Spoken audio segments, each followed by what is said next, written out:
Oi pessoal, bom dia, né? Boa tarde, boa noite. Espero que vocês estejam bem, né? E se cuidando, assistindo as aulas, fazendo as atividades, né? Nas videoaulas passadas, começamos a falar sobre. Entramos em um novo tema, né? Que fechou aquele blocão, né? De conteúdo que foi o tema de saúde, né? E aí passamos a discutir, né? E a estudar um novo tema aqui que é a atmosfera, né? Que é a atmosfera, né? A atmosfera é a camada de ar que envolve o planeta, né? Então, onde tem ar, existe a atmosfera, né? Então, a atmosfera, a camada de ar que envolve o planeta, é o tema do nosso estudo aqui, no agora no sétimo ano, né? Seguindo de pós-saúde. E se a atmosfera é a camada de ar, o que é o ar, né? Então, a gente viu na aula passada qual era e qual é a composição do ar, né? Do que é formado o ar, que forma o ar, né? Por assim dizer. Então, o ar ele é composto por uma mistura de gases, né? Uma mistura que envolve vapor de água também, e uma mistura que também envolve, em certa medida, algumas partículas sólidas que estejam em suspensão, ou seja, que estejam é, elevadas no ar, né, suspensas no ar, e que se misturam formando o que a gente chama do ar. Né? Isso levando em consideração um ar ideal. Né? Mas a gente sabe que a gente não tem, principalmente em grandes cidades, né? Não é o caso de Aracaju, né? Mas em outras grandes cidades que a gente vai ter outras partículas também que são extremamente prejudiciais à saúde, que vão estar misturados com o ar, né? Que é um tema que a gente vê mais para frente de tratar da questão que envolve a poluição do ar. Então, vamos lá. Então, eu falei lá dos gases, falei do vapor de água, né? Mas porque o que é um gás, né? Falei o que é o ar. Falei que o ar é uma mistura dos gases, vapor de água, partículas sólidas suspensas, né? E o que é um gás? O gás é uma substância que, em temperatura ambiente, ou seja, a 25 graus Celsius, essa substância ela se encontra no estado gasoso. Então, se uma substância é 25 graus Celsius, que é o que a gente considera a temperatura ambiente, que seria uma temperatura média do planeta, essa substância ela se encontra no estado gasoso, ela é considerada um gás. Né? Então, temos como exemplo os gases, o gás mais abundante da atmosfera, o gás nitrogênio, que tem quase 80% da atmosfera é formada por ele. Então, a 25 graus Celsius, o nitrogênio ele se encontra no estado gasoso. Esse elemento que é fundamental para todos os seres vivos, né? Quase todos os seres vivos têm nitrogênio na sua composição, mas como a gente viu, o nitrogênio, principalmente nos animais, no nosso caso, ele não é absorvido a partir do ar, né? Existe uma série de bactérias que vivem no solo, principalmente, que a gente chama de bactérias fixadoras, que pegam esse nitrogênio gasoso e transformam ele em nitrogênio mineral. Esse nitrogênio mineral é absorvido pelas plantas e dessa forma esse nitrogênio mineral ele vai ser transferido ao longo da cadeia alimentar. Né? Então a gente consegue o nitrogênio que nosso corpo precisa a partir da alimentação, né? E graças a essas bactérias que chamamos de bactérias fixadoras de nitrogênio. Então o gás mais abundante, o nitrogênio, temos exemplos com outros gases também, né? O oxigênio, que é o gás que a gente utiliza na respiração, nós e outros seres vivos utilizamos o oxigênio na respiração para produzir a energia do nosso corpo, né? Ele tem mais ou menos 21% de concentração, seria o segundo gás mais abundante na atmosfera. Esse oxigênio que ele é renovado na atmosfera a partir dos processos de fotossíntese, né? Os processos fotossintéticos, né? Que as plantas e as algas marinhas, né? Que a gente chama do fitoplâncton, produzem nesse processo de fotossíntese. Então, esses seres vivos são fundamentais na renovação do oxigênio e na manutenção das condições ideais de vida no planeta. Né? E a gente tem uma série de outros gases. A gente tem o gás carbônico, que é um gás que ele é fruto do processo de combustão, ou seja, do processo de queima. O gás carbônico também é produzido durante o processo da respiração, né? Ou seja, a gente absorve oxigênio e elimina gás carbônico para a natureza. O gás carbônico ele também é eliminado nos processos de decomposição dos seres vivos, ou seja, as bactérias e fungos, quando vão decompor a matéria morta, liberam gás carbônico também. Certo? Gases esses que são fundamentais, porque são gás carbônico fundamental em um efeito que a gente vai estudar na próxima aula, que é o efeito estufa. E temos outros gases também. Temos o gás hidrogênio, temos o metano, ou seja, vários outros gases que têm uma composição bem menor na atmosfera. E também a gente tem, o que eu falei com vocês, os gases nobres, né? Esses gases que não se misturam, são substâncias que não se misturam com outras substâncias, são raras na natureza, né? Mas elas são muito utilizadas, né? Na lâmpadas de neon, o gás hélio, que é utilizado para encher balões de festa, né? Aqueles que ficam suspensos.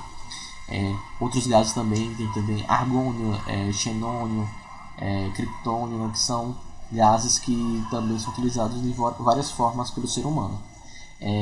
Então a atmosfera é composta por essa série de gases, né? E a gente também tem o vapor d'água, né? Que confere o que a gente chama da umidade do ar, né? O que é a umidade do ar? É a quantidade de vapor de água que tem em uma determinada região, ou seja, no ar, na atmosfera de Aracaju, sei lá, a umidade. O jornal dizia, né? Nem sei se diz mais, acho que diz ainda, quando dá a previsão do tempo, umidade relativa do ar, 70 e tanto por cento. Isso quer dizer o quê? Que na composição do ar a gente tem uma na composição do ar, né, a gente vai ter essa concentração aí de 70% de vapor de água, né? Então a umidade do ar, né, é a quantidade de vapor de água que está presente no ar. O vapor de água a gente elimina, por mais que o vapor de água seja água no estado gasoso, ele não é considerado um gás, porque aquele critériozinho que a gente utiliza para classificar um gás, né, estar em temperatura ambiente no estado gasoso, não se aplica à água, ao vapor de água. A água a 25 graus Celsius, ela está no estado líquido. A água que está na torneira, abre a torneira na nossa casa, não sai vapor de água, né? Sai água no estado líquido. Porque a 25 graus Celsius a água ela se apresenta no estado líquido. Ela só se apresenta no estado gasoso quando ela atinge lá o ponto de ebulição dela, né, que é 100 graus Celsius. Ou quando ela vai lá evaporando aos poucos, né, por ação dos raios ultravioletas, né? Então essa é a composição do ar, essa é a composição do atmosférico, certo? O ar ele tem um papel fundamental nas condições do planeta, nas condições climáticas do planeta. Ele tem papel fundamental na manutenção da vida, ou seja, na possibilidade da vida de nós, seres vivos, estarmos presentes aqui. Ou seja, a composição... Muito se sabe que a composição atmosférica do planeta, da Terra primitiva, ou seja, quando o planeta começou a se formar, lá mais ou menos 4,5 bilhões de anos atrás, não existia, por exemplo, a presença de oxigênio, não existia a presença de água no estado líquido, né? Todos os fatores que possibilitam a vida, né? Então nós respiramos oxigênio, né? Então na Terra primitiva, né, 4,5 bilhões de anos atrás, ou mesmo até quando provavelmente surgiram os primeiros seres vivos, há 3,5 bilhões de anos atrás, não existia o gás oxigênio. Então, por exemplo, a gente nunca conseguiria viver nessa Terra primitiva, nessas terras de milhões de anos atrás. Então as condições do planeta que foram se modificando ao longo dos bilhões e milhares e milhões de anos foi que possibilitou o momento do surgimento dos seres humanos, por exemplo, ou de outros seres vivos mais complexos que utilizam oxigênio. Então, a presença do oxigênio na atmosfera é fundamental para a nossa vida, né? Ou seja, a gente só vai conseguir, a gente só vive, né? A gente só está aqui vivo, respirando, produzindo energia em nossas células, porque existe a presença do oxigênio na atmosfera. Então, a atmosfera é fundamental para a manutenção da vida no planeta. E ela é fundamental em vários aspectos. Nesse, como eu citei para vocês, da presença do oxigênio, que a gente respira e permite, possibilita que a gente esteja vivo por isso, né? Seja pela presença do gás nitrogênio, né? Que é capturado, né, pelas bactérias fixadoras do nitrogênio, que possibilitam também que a gente esteja vivo, né? Seja com outros papéis específicos, né? Como a manutenção do clima do planeta. Então, além da disponibilidade de oxigênio, a disponibilidade de gás carbônico, né, das plantas, né, que vão fazer fotossíntese, elas utilizam esse gás carbônico. A atmosfera para produzir seu alimento, né, e contribuir assim com a cadeia alimentar. A atmosfera ela também tem um papel fundamental na manutenção, como eu falei, na manutenção do clima, né? Ou seja, em tornar as temperaturas do planeta estáveis em sua média, seja, que o planeta não varie tanto sua temperatura. Por exemplo, se a gente comparar com a Lua não tem ar, não tem atmosfera na Lua, né? Então, na face da Lua que o Sol, que ela atinge pelos raios solares, as temperaturas elas são muito elevadas. Quando não tem mais sol, essa temperatura cai bruscamente para temperaturas negativas, ou seja, a oscilação de temperatura é muito grande, né? E a presença da atmosfera, a presença do ar no nosso planeta, ela permite que essa oscilação de temperatura durante os dias e as noites elas não sejam tão grandes, ou seja, dias muito quentes e noites extremamente frias, né? Isso é possibilitado pela atmosfera, né? A atmosfera que permite que esses processos não aconteçam, né? A atmosfera ela também tem um papel protetor, ela protege o planeta contra a ação dos raios ultravioletas, ou seja, boa parte dos raios ultravioletas que são inseridos pelo Sol, eles nem chegam a atingir a superfície do planeta, né? Boa parte deles é impedido de atingir o planeta, né? Então isso também possibilita que o planeta não fique tão quente também e a gente não sofra tanto com a radiação solar, né, que vem dos raios ultravioletas do Sol, né? Imagina quando a gente vai para a praia, né? Vocês vão para a praia, ficam lá, no sol sem passar protetor, aí fica tudo vermelho, torrado, se ardendo, né? Isso porque boa parte desses raios ultravioletas são filtrados. Imagina se não tivesse essa filtragem desses raios, você ia ficar 5 minutinhos, sei lá, 10 minutos no sol e ia torrar sua pele toda e pega insolação com 5, 10 minutos de exposição ao sol, né? Então a vida seria muito provavelmente completamente inviável nesses termos, né? Então existe uma série dessas séries de fatores que influenciam na manutenção da vida como papel da atmosfera. Hoje a gente vai começar, já estamos vendo, obviamente, né? Vou começar a falar especificamente de um tipo de mecanismo que é a proteção vou aprofundar, né? Agora a gente vai falar um pouco sobre a proteção do planeta contra os raios ultravioletas do Sol. Esse processo ele é exercido por uma camada que a gente chama da camada de ozônio do planeta, né? O que é o ozônio? O ozônio é um gás, o gás ozônio, né? O gás ozônio ele é formado pela combinação do gás oxigênio, que é o gás que a gente respira, mais o elemento químico oxigênio livre que encontra na atmosfera. Então eles se combinam e formam o gás ozônio, que é esse gás aqui que chama de O3. Então o O2 é o gás oxigênio que a gente respira e o O3 é o gás ozônio, né? Então, ele é formado por gás oxigênio mais a combinação de um elemento livre de oxigênio, do elemento químico oxigênio. Então o gás ozônio ele forma uma camada que a gente chama da camada de ozônio. Essa camada, né, que está localizada aqui mais ou menos entre 15 e 35 km, né, 30 km de altura, né? A camada de ozônio, veja que a luz do Sol ela emite esses raios ultravioletas, né? E boa parte desses raios ultravioletas eles vão ser decompostos na camada de ozônio. Então veja que esses raios aqui só atingem poucos raios ultravioletas. A gente tem uma estimativa de que cerca de 95% dos raios ultravioletas que são enviados pelo Sol eles são barrados pela camada de ozônio, ou seja, apenas 5% desses raios ultravioletas ele atinge a superfície do planeta, né? Então a camada, assim, 95% é muita coisa, né? Então 95% dos raios ultravioletas são filtrados, ou seja, a camada de ozônio ela funciona como essa barreira protetora e impede que esses raios ultravioletas ela atinjam o solo, a superfície do planeta, né?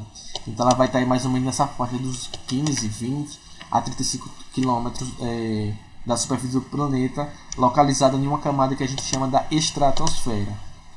Certo? A gente tem a troposfera, que é essa camadinha que está aqui perto da gente, e na estratosfera, que é a segunda camada, ela está lá. Então a presença do ozônio aqui é fundamental para a manutenção da vida do planeta, né? Então ela impede que a maior parte, ou seja, 95% desses raios solares ele não atinja a superfície do planeta, né? Por mais que a camada de ozônio ela seja fundamental para filtrar, ela funciona como um protetor solar da Terra, né? Então a camada de ozônio ela passa por protetor solar e boa parte dos raios ultravioletas não consegue atingir a pele do planeta, que no caso é a superfície onde a gente vive, né? Então por mais que a camada de ozônio e o gás ozônio ele seja muito importante na camada de ozônio, mas ele é muito importante lá nessa região da estratosfera, né? Quando o ozônio está muito próximo da superfície do planeta, aqui na troposfera, que é essa camada aqui onde a gente está vivendo, ele pode ter um efeito poluente, né? Formando um processo que a gente chama de smog, né? Fotoquímico, e é um processo que ele atua é um processo poluente atmosférico, né? Então lá na estratosfera, lá em cima, né, tá em cima de 20, 15, 30, 20 km, né, ele tem esse papel fundamental. Se ele tiver muito aqui abaixo, muito próximo da gente, ele tem um fator poluente, né, que a gente chama de smog, né, que significa, é uma mistura de fumaça, né, com neblina, que é smoke com fog, né, que é neblina. Esse processo ele pode se misturar, né, com outros poluentes e causar problemas respiratórios nas pessoas. Então, e nos animais, em outros seres vivos, né? Então ele pode ser poluente. Mas lá em cima ele é fundamental, ou seja, lá em cima na estratosfera ele é fundamental nesse processo. O ozônio, como eu falei para vocês, quando os raios ultravioletas eles atingem o ozônio, como é que funciona essa barreira? Então, quando o raio ultravioleta ele atinge o ozônio, ele decompõe o ozônio, ele separa o ozônio em oxigênio. Ele faz o inverso do que vocês estão vendo aqui, né? Aqui eu mostrei como o ozônio se forma. Quando o raio ultravioleta ele atinge o ozônio lá na estratosfera, ele quebra esse ozônio, ele separa o ozônio em oxigênio e elementos em oxigênios livres, não o gás oxigênio, o elemento livre. E aí esses oxigênios livres e esse oxigênio, o gás oxigênio, eles vão se recombinando e formando ozônio. Ou seja, a concentração de gás ozônio na camada de ozônio ela vai sempre variando. Porque a cada vez que os raios ultravioletas atingem a camada de ozônio, eles decompõem esse ozônio, mas depois que esse ozônio está decomposto em gás oxigênio e o elemento químico oxigênio, eles podem se recombinar e formar novamente o ozônio, certo? Então esse processo ele vai sempre variando. Isso é um processo natural, né? Ou seja, decomposição do ozônio pelos raios ultravioletas, recombinação, religação desses ozônios na camada de ozônio. E esse é um processo natural, ou seja, a variação da quantidade de ozônio sempre vai tendo, a concentração de ozônio na estratosfera sempre vai variando sua quantidade justamente por essa interação. Raios ultravioletas, decomposição do oxigênio, do ozônio e recombinação do oxigênio, do gás oxigênio com o elemento oxigênio formando novamente ozônio, como a gente vê aqui. Então esse processo é um processo natural que vai acontecendo, certo? Compõe, recompõe, decompõe. Então esse processo ele vai acontecendo de forma natural e gradual, né? A camada de ozônio ela é fundamental para porque ela tem algumas funções que são, vou dizer algumas funções aqui que são imprescindíveis dela, né?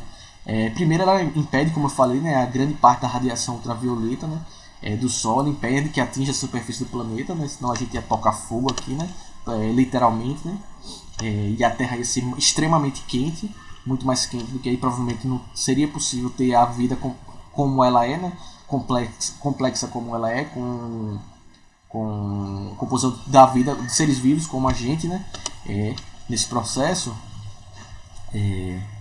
E além disso, né, e quando a radiação ultravioleta atinge a superfície do terrestre, ela pode causar, né, uma série de danos e vários danos aos seres vivos, né?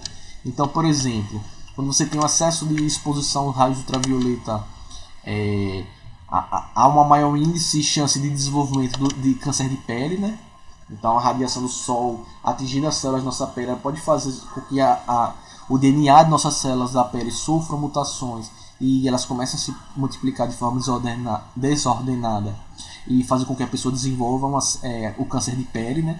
Então essa exposição excessiva aos raios ultravioleta podem aumentar os índices de câncer de pele. Então por isso, como a camada de ozônio filtra boa parte dos raios ultravioletas, né? Mas se chegassem mais raios ultravioletas aqui, a gente teria mais casos ainda de câncer de pele, né? Ela atua sobre um vírus, o vírus da herpes, né? Da herpes.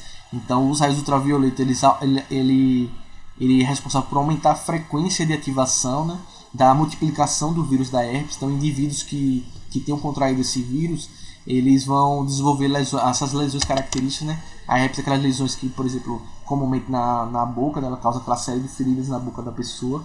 Então, a pessoa, se ela ficar muito exposta a raios ultravioletas, esse vírus ele se multiplica de forma mais acelerada.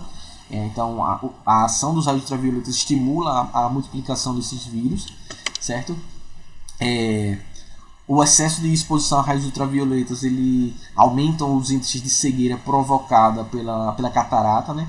Então ela aumenta as taxas de catarata nos indivíduos que tem tendência a desenvolver. Então a pessoa tem a tendência a desenvolver o excesso de exposição de raios ultravioleta, faz com que essa catarata aumente a taxa de desenvolvimento da catarata, né?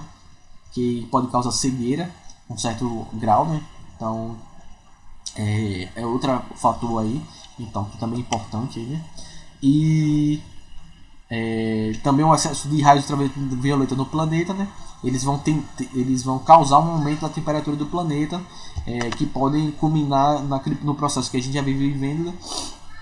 Que é o processo de aquecimento global, né? Das emergências climáticas, e que já que o que acontece, se entrar mais raios ultravioletas no planeta, a superfície, quando os raios ultravioletas atingem a superfície do planeta, esses raios eles são convertidos em calor. Ou seja, se você tem mais raios ultravioletas atingindo a superfície do planeta, mais calor é produzido, maior dano a gente vai ter, mais dano a gente vai ter no planeta, né? Existe uma série de substâncias que podem causar prejuízo à camada de ozônio, ou seja, que podem danificar a camada de ozônio ou formar os processos que a gente chama de processos de buracos na camada de ozônio.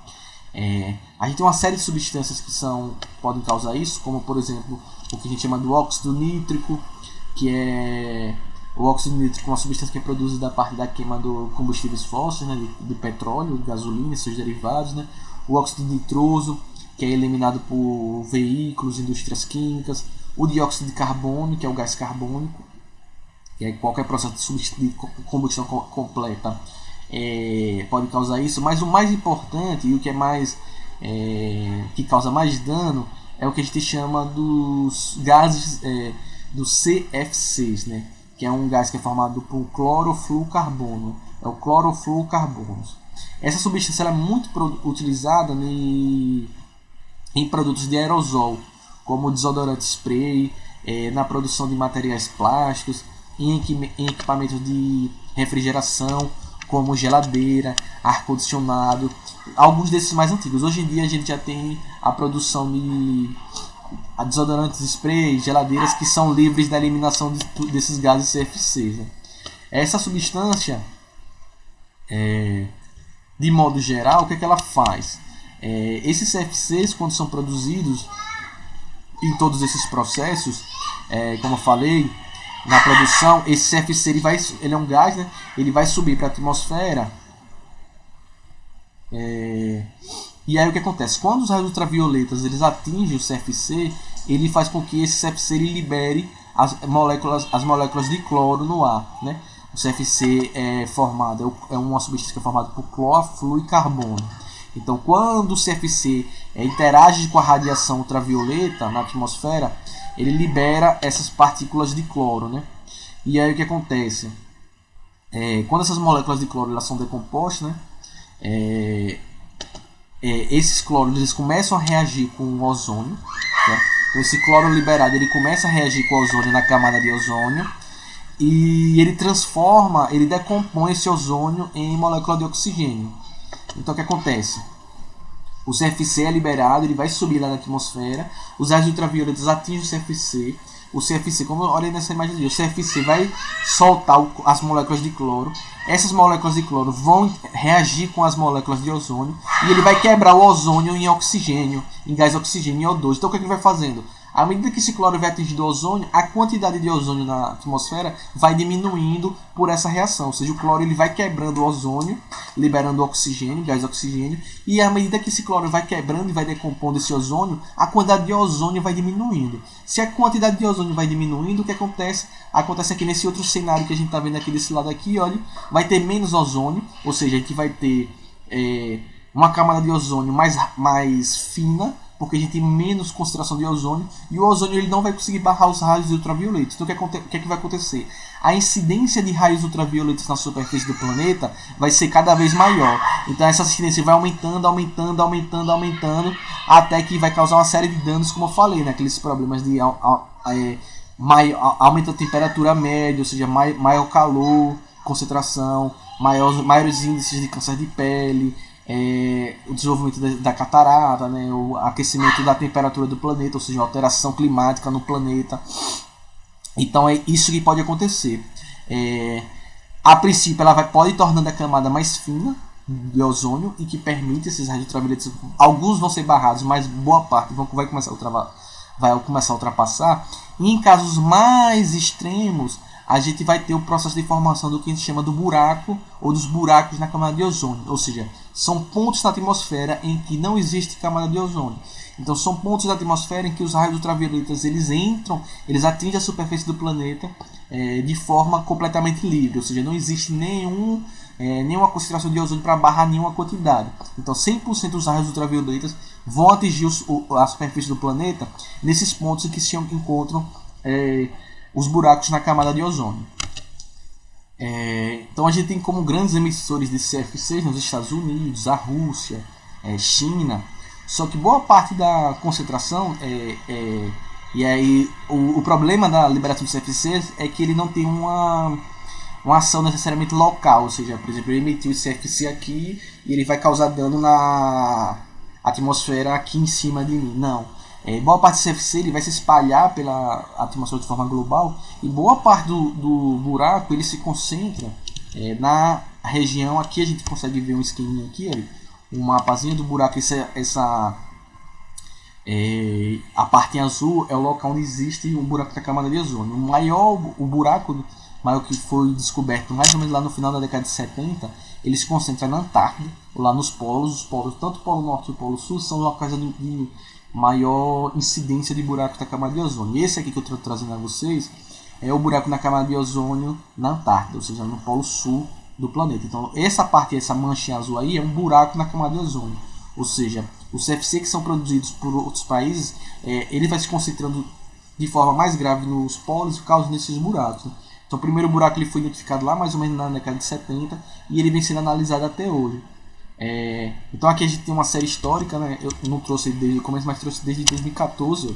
Então aqui então 2014, 2015, 2016, 2017, 2018, 2019. O de 2020 eu ainda não vi, mas essa constatação é feita pela NASA, né? E o que eles perceberam é que em 2019 teve uma diminuição do tamanho do buraco, mas que é um buraco muito grande. Ele tem 10 km quadrados. Então é uma área gigante, né? Ainda mesmo assim. Veja que ela lá em 2019 já sumiu, mas só veja que em 2015 ela praticamente atingia tudo, em 2014 também, era praticamente o buraco, ele atingia toda a região, todo o continente antártico. E isso é grave porque o que acontece? Os polos do planeta, onde tem essas camadas de gelo, elas funcionam como espelho. Aqueles raios ultravioletas que atingem, os poucos raios que atingiriam, eles eram refletidos para o espaço. Só que como você tem esse buraco, os raios ultravioletas eles atingem boa parte do continente, livres da filtração, né? E aí que acontece o que? Vai aquecer demais a Antártida, né? A gente já viu esse ano tiveram as maiores temperaturas da história da Antártida, né? Antártida tanto faz. E aí que acontece? Quando atinge essa superfície, aumenta o calor, aumenta o processo de degelo, né? Ou seja, o gelo começa a passar para o estado líquido e começa a aumentar a temperatura, o nível do mar começa a subir no planeta, né? Então é gravíssimo esse efeito, ou seja, esses buracos eles contribuem para o aquecimento do planeta, eles contribuem para o degelo nos polos do planeta, que vai contribuir para o aumento da temperatura, que vai contribuir para o aumento do nível dos mares, que vai contribuir para o aumento de temperatura média do planeta. Então é um processo em cadeia que vai ocasionar uma série de problemas, né?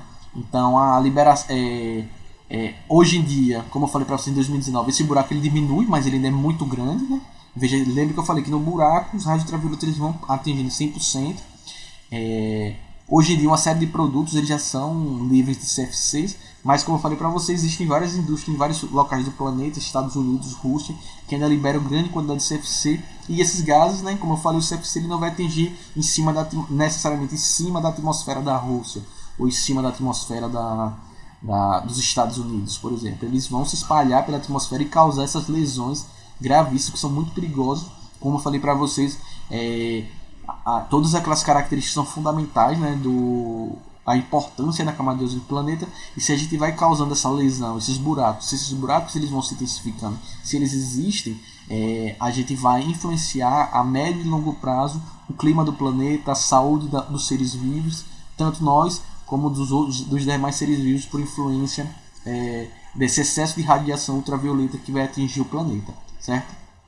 Então, espero que vocês tenham conseguido entender. Na próxima aula a gente discute um pouquinho sobre... Discute um pouquinho não, a gente aprofunda sobre outro papel protetor da camada da atmosfera, que é o efeito estufa. A gente vai discutir um pouco sobre o efeito estufa e eu falo mais um pouco sobre aquecimento global, sobre esse processo de aquecimento global, certo? Então fique bem, se cuide e a gente se vê na próxima aula. Tchau!